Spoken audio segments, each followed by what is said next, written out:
This is my Staphylococcus aureus with my different antibiotics.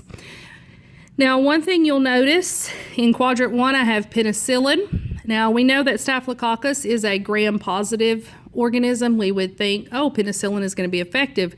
However, we know that we have a lot of resistant strains of Staphylococcus aureus. This is one of them. You can see that we have a zone of inhibition of 0 with our penicillin disc.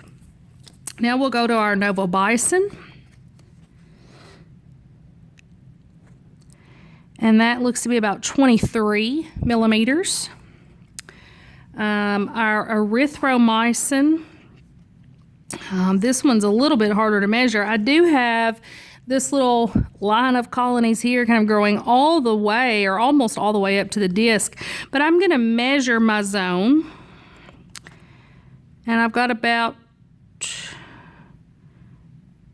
18 millimeters, but we'll just put the note like we did with our E. coli that we do have some colonies that are growing within our zone. And then our streptomycin down here, we've got a little bit harder to measure because I've got it kind of right on the corner here. But it looks to be about 10 millimeters. So we'll go to our second plate with Staphylococcus aureus. You can see our tetracycline, and unlike what we saw with E. coli, we don't have any colonies growing within our zone. We have a really small zone, but no colonies growing within it. 11 millimeters for the tetracycline.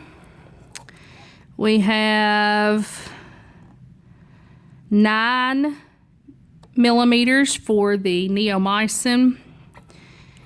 We have